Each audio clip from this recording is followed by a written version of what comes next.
Aí, beleza, vamos gravar aqui a parte da revisão desse quarto bimestre, né? Não deu tempo de eu fazer antes, peço perdão pra vocês, mas está aí pra amanhã. Então, ó, primeiro, pra que serve a DIT e o que ela organiza? Qual era a principal atividade no período colonial? Vamos por partes, então. Para que serve a DIT? A DIT é a Divisão Internacional do Trabalho. Então, para que ela serve, né? Para organizar, para você ter vários parâmetros para você organizar o trabalho, para você trazer direitos aos trabalhadores, para você organizar funções, tá? E para você ter uma organização no processo de trabalho, seja de funções ou seja no processo de trabalho que engloba várias funções ao mesmo tempo, sabe? E qual era a principal atividade no período colonial? Você tinha lá escravismo, você tinha atividade de extrativismo, lembra? De tirar da natureza, agricultura e tal. Então essas eram as principais atividades. 2. O que é a nova DIT e como ela atua e organiza as cadeias globais de valor? Tá. Cadeia global de valor é quando você pega lá, por exemplo, desde o ferro, minério de ferro, até se tornar uma panela.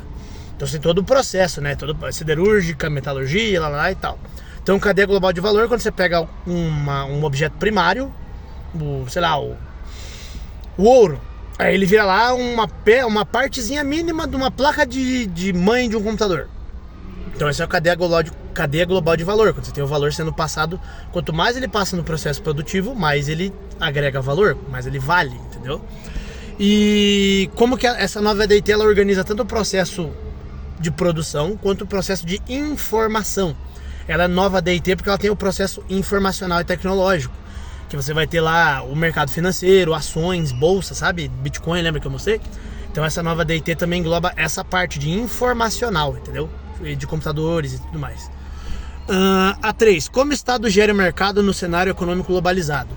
O trabalho do Estado, o trampo do Estado, não é ficar regulando o mercado e tal, fazer igual a China, por exemplo. Que a China tem aquelas empresas estatais, né? Que precisa ter membro do governo, membro do Partido Comunista nas empresas, não é assim. Ele tem que regular para você não ter o cartelismo, de você ter uma empresa controlando todo o processo. É como se tivesse uma empresa que fosse dona de todos os postos de gasolina de uma sociedade. Isso é um problema, né? O Estado tem que controlar isso daí para você não ter esse problema, esse tipo de coisa. Então o cartelismo no Brasil ele é proibido. Então você precisa ter pluralidades de empresas oferecendo o mesmo serviço para você ter competição. Quando você tem competição, você tem valores mais baixos e um serviço maior, entendeu? Na teoria é isso.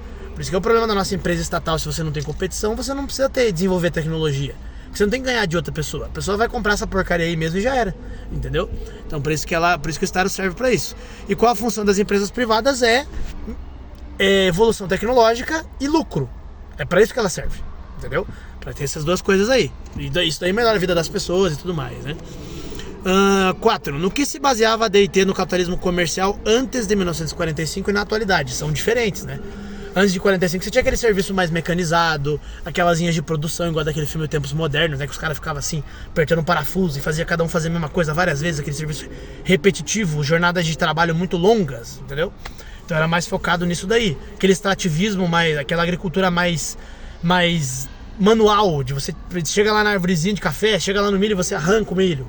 Hoje em dia você tem tudo mecanizado, né? Você tem colheitadeira, tem drone que faz irrigação e tal. Então, hoje em dia ela é muito mais evoluído, tanto o processo agrícola quanto o processo produtivo. Então, você vai montar um carro lá, a maioria do processo pesado é tudo máquina que faz.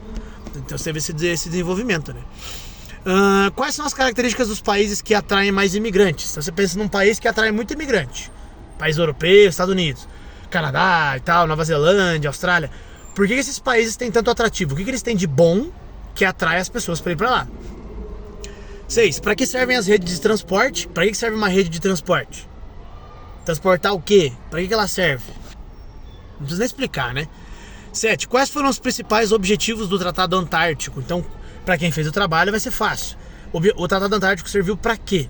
O que ele regulamentou? Para que ele serviu? Entendeu?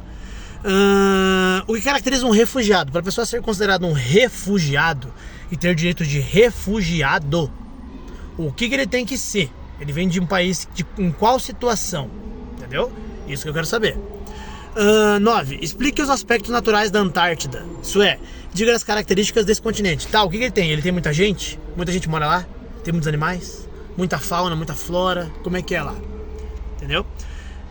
10. Quais são as principais causas e consequências da migração clandestina? Então, por que as pessoas se enfiam no fundo de falso de caminhão para atravessar a fronteira do México com os Estados Unidos, por exemplo? Por que as pessoas entram num barco vindo lá da Síria para atravessar o Mediterrâneo numa canoa? Por que as pessoas fazem isso? Quais são as causas disso, né? E quais são as consequências, tá? E como a gente consegue ajudar essas pessoas? Como que os estados, os países conseguem fazer isso?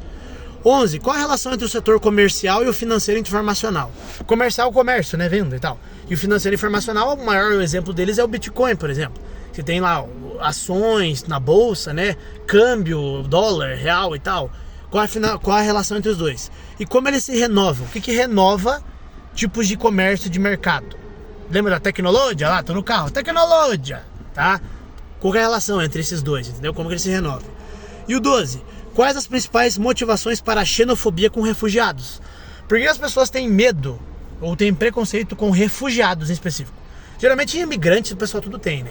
Mas qual que é o principal preconceito com refugiados? Pensa lá do pessoal do Oriente Médio. Qual que é o principal preconceito com pessoas do Oriente Médio, venezuelanos, cubanos e tal? Qual que é esse preconceito, tá bom? Qual que é o foco disso? Então, até amanhã tem prova.